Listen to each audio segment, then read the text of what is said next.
প্রতিদিনের মতো দোকান বন্ধ করে বাড়ি ফিরছিলেন খোকনচন্দ্র দাস। হাতে ছিল সারা দিনের পরিশ্রমের আয়, মনে ছিল পরিবারের কাছে ফেরার তাড়া। কিন্তু সেই ফেরার পথেই তার জীবনে নেমে আসে ভয়াবহ এক নরক। রাতে বাড়ি ফেরার পথে দুর্বৃত্তদের নৃশংস হামলায় আগুনে দগ্ধ ও কুপিয়ে গুরুতর আহত হন ওষুধ ব্যবসায়ী ও গ্রাম্য চিকিৎসক খোকনচন্দ্র দাস।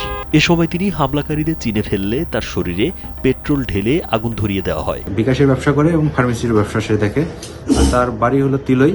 সে বাড়ির একদম দরজার কাছে যাওয়ার পরেই দুর্বৃত্তরা তাকে প্রথমে এসে রান্দাও দিয়ে মাথা দিতে কূপ দেয়। স্যান্ডেলিনা সো, রূপচর্চায় আভিজাত্য।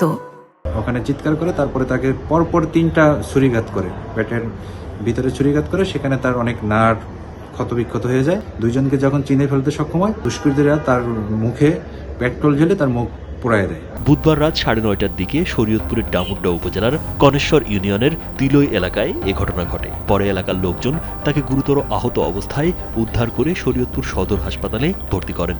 এরপর অবস্থার অবনতি হলে তাকে ঢাকায় পাঠানো হয়। কামাই করবে, ঘরে অল্প খাইবে, কিন্তু মাসের লাগে কোনো জয়জাবটা কোনো সময় ছিল না।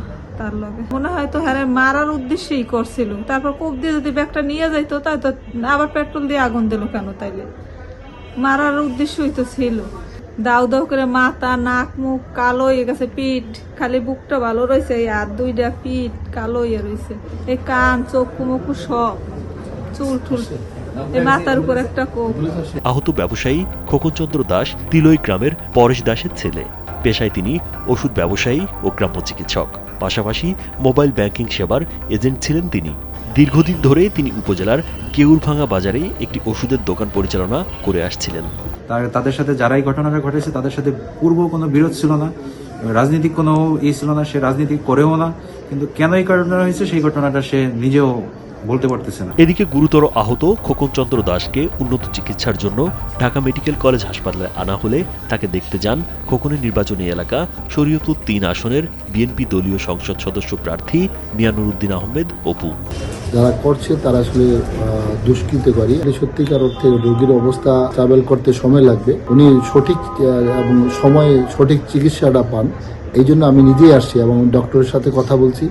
ডক্টর অত্যন্ত আন্তরিক এবং তারা অলরেডি রেফার করে বার্ন ইউনিটে দিয়ে দিয়েছে। এ সময় আহত খোকনের চিকিৎসার সার্বিক খোঁজখবর নিয়ে তার পরিবারের প্রতি সহমর্মিতা ও সহানুভূতি প্রকাশ করেন বিএনপির ভারপ্রাপ্ত চেয়ারম্যান তারেক রহমানের সাবেক একান্ত সচিব নুরুদ্দিন আহমেদ অপু।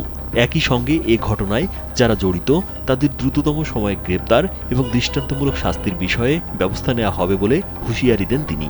আর আমরা প্রশাসনের কাছে দাবি করব যে দুষ্কৃতকারী, এরা কোনো সমাজের দুষ্কৃতকারীদেরকে অবিলম্বে ধরে আইনের আওতায় এনে এবং সুষ্ঠু বিচার যাতে পায়, সেজন্য আমি নিজের ব্যক্তিগতভাবে দাবি করছি এবং আমি চেষ্টা করব।